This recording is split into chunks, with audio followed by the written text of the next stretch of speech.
Hello and welcome guys to our YouTube channel the target warriors. आज की इस video में हम आज के हिस्ट्री के एग्ज़ाम के बारे में बात करेंगे, जिसके हम मोस्ट इम्पोर्टेंट क्वेश्चंस की बात करेंगे। अगर आप ये क्वेश्चंस अभी तक रेडी कर चुके हैं तो बहुत अच्छी बात है, क्योंकि यही क्वेश्चंस हर बार रिपीट होते हैं। तो चलिए देखते हैं। हमारे पेपर का नाम है भारत का इतिहास 1700 से 1950, हिस्ट्री ऑफ इंडिया 1700 टू 1950। इसका जो सबसे first and most important question आता है वो है हमारा 1857 के विद्रोह के कारण और परिणाम, या फिर इसको हम इस तरीके से भी एग्जामिनर्स डाल सकते हैं कि डलहौजी की इसमें ज़िम्मेदारी क्या थी। लेकिन क्वेश्चन का आंसर हमारा वही आएगा कि इसके कारण और परिणाम क्या थे। तो अगर आपने ये क्वेश्चन पढ़ लिया है तो बहुत अच्छी बात है। आपको ये क्वेश्चन रेडी करना है आज के एग्ज़ाम के लिए। सेकंड क्वेश्चन जो हमारा आता है वो है 19वीं सदी भारत में हुए विभिन्न सामाजिक धार्मिक सुधार। भारत में जितने भी सामाजिक धार्मिक सुधार हुए, जैसे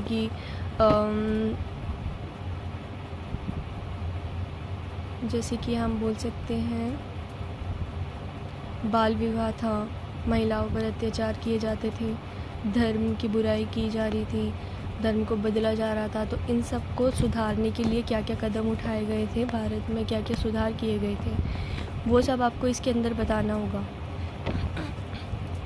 थर्ड मोस्ट इम्पोर्टेंट क्वेश्चन जो हमारा आता है वो है उदारवादी कौन थे। क्या ये राजनीतिक याचक थे? तो उदारवादी जो थे, उदारवादी का मतलब था कि जो लड़ाई झगड़े में विश्वास नहीं करते थे और ये अंग्रेज़ों की नीतियों को सही मानते थे। तो इसको आपको थोड़ा एक्सप्लेन करके लिखना पड़ेगा। और उदारवादी और उग्रवादी में अंतर भी आ सकता है, और उग्रवादी जो थे वो किस हद तक सफल हुए, ये भी क्वेश्चन आ सकता है। ऑप्शन में या तो ये हो सकता है या फिर ये भी हो सकता है, बट मोस्ट प्रोबेबली उदारवादी कौन थे, यही क्वेश्चन आता है ज़्यादातर। नेक्स्ट हमारा क्वेश्चन आता है असहयोग व सविनय अवज्ञा आंदोलन में गांधी जी के योगदान। गांधी जी ने असहयोग आंदोलन में अपने क्या क्या योगदान दिए, किस तरीके से उसको चलाया और कैसे लोगों ने उनका साथ दिया, वो सब आपको इसमें एक्सप्लेन करना होगा। सॉरी। जैसे कि इसमें जो छोटे बच्चे थे या फिर कॉलेजेस में पढ़ने वाले छात्र थे, उन्होंने स्कूल जाना, कॉलेज जाना भी छोड़ दिया था। वकीलों ने ऑफिस जाना छोड़ दिया था। जो छोटे किसान थे उन्होंने भी काम करना बंद कर दिया था। तो ये सब चीज़ें आप इसमें एक्सप्लेन कर सकते हो, और ये 1920 में हुआ था। फिर हमारा आता है 18वीं सदी के परिवर्तन। 18वीं सदी में क्या क्या राजनीतिक, सामाजिक, सैनिक, ये सब परिवर्तन आए थे। या तो वो ये पूछ सकता है कि 18वीं सदी के परिवर्तन क्या क्या थे, उसके अंदर आपको ये सब एक्सप्लेन करने पड़ेंगे कि राजनीतिक परिवर्तन, सामाजिक परिवर्तन, सैनिक परिवर्तन। और अगर ऐसे भी आ सकता है कि 18वीं सदी के राजनीतिक परिवर्तन क्या क्या थे, या फिर 18वीं सदी के सामाजिक परिवर्तन क्या थे, या 18वीं सदी के सैनिक परिवर्तन क्या थे। तो आपको यही आंसर इसी तरीके से लिखना होगा। नेक्स्ट हमारा क्वेश्चन आता है बंगाल में अंग्रेज़ों की स्थापना व सुदृढ़ीकरण, यानी कि बंगाल में अंग्रेज़ कैसे स्थापित हुए थे और किस तरीके से उन्होंने अपने आप को स्टेब्लिश करा, और किस तरीके से वो और ज़्यादा स्ट्रेंथ होते गए, यानी कि और ज़्यादा सुदृढ़ या और ज़्यादा शक्तिशाली होते गए। फिर हमारा आता है, ये सबसे मोस्ट इम्पोर्टेंट क्वेश्चन है, ये हर एग्ज़ाम में आना ही आना है, तो इसको तो रट लो आप लोग। प्लासी और बक्सर के युद्ध के महत्व व कारण, महत्व छोड़ दो, कारण व परिणाम ये ज़रूर आपको याद रखना है। बक्सर का युद्ध इज़ मोस्ट इम्पोर्टेंट, ओके।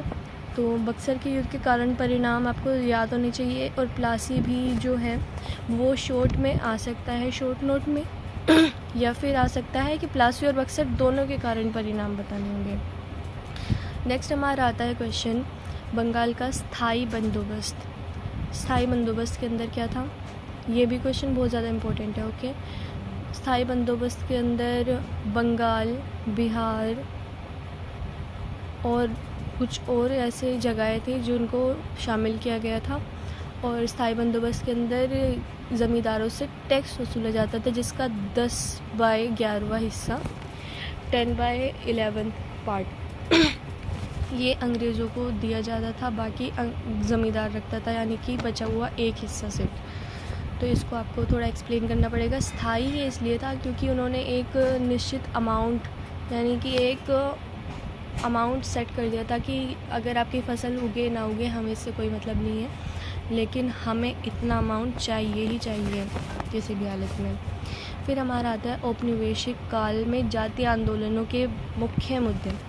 जातीय आंदोलन जो हुए थे, जातीय आंदोलन, जाति से रिलेटेड कौन थे? हमारे भीमराव अंबेडकर। तो हम इसके अंदर भीमराव अंबेडकर के क्या क्या योगदान थे ये भी क्वेश्चन आ सकता है। और इसके साथ आते हैं हमारे ज्योतिराव फूले और भीमराव अंबेडकर के क्या क्या योगदान थे, या तो ये क्वेश्चन आ सकता है जातीय आंदोलन में, या फिर अगर ये भी आएगा तब भी हम इसके अंदर यही एक्सप्लेन करेंगे और मुद्दे क्या क्या थे।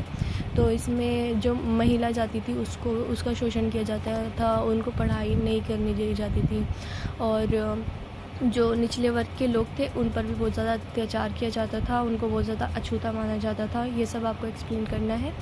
और ज्योतिराव फूले जो थे वो सबसे पहले थे जिन्होंने जातीय आंदोलन के ऊपर काफ़ी काम किया, और फिर उनके बाद उनके ही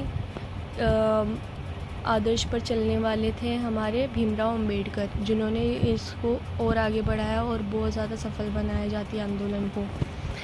भारत में ब्रिटिशों द्वारा बनाई गई विभिन्न भू राजस्व नीति। भारत में जो ब्रिटिश आए थे उन्होंने बहुत सारी भू राजस्व नीति थी वो बना दी थी, जिसमें से एक स्थायी बंदोबस्त भी था, इजारेदारी प्रथा थी, रैयतवाड़ी प्रथा थी। ठीक है, तो इन सब को आप थोड़ा पढ़ के जाना।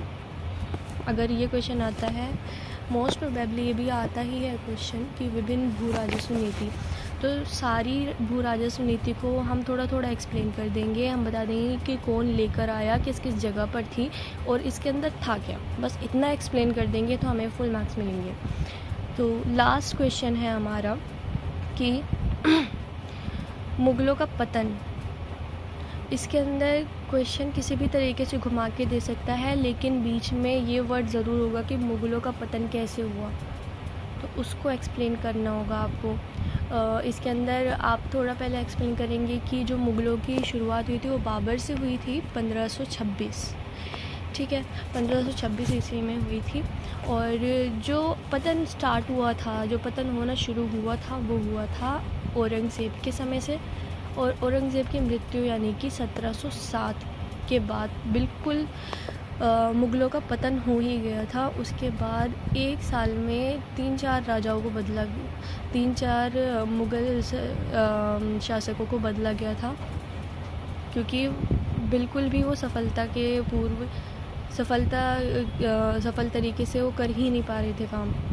तो इसको थोड़ा आपको एक्सप्लेन करना है कि क्या क्या किस किस तरीके से जो था मुग़लों का पतन हुआ, अंग्रेज़ों ने किस किस तरीके से उनको भगाया या फिर कुछ भी हुआ। तो यहाँ पर हमारी वीडियो समाप्त होती है, यहाँ पर हमारी वीडियो एंड होती है। तो अगर आपको हमारी वीडियो अच्छी लगी हो तो लाइक शेयर सब्सक्राइब करें और नोटिफिकेशन बार को ऑन करना ना भूलें।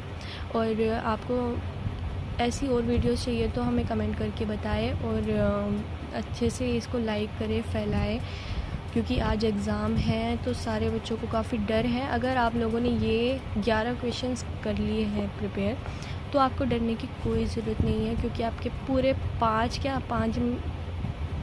6-7 क्वेश्चन ऐसे होंगे जो इन्हीं में से होंगे, ये मैं बिल्कुल अच्छे से बोल सकती हूँ। तो all the best for your exam, good luck, bye.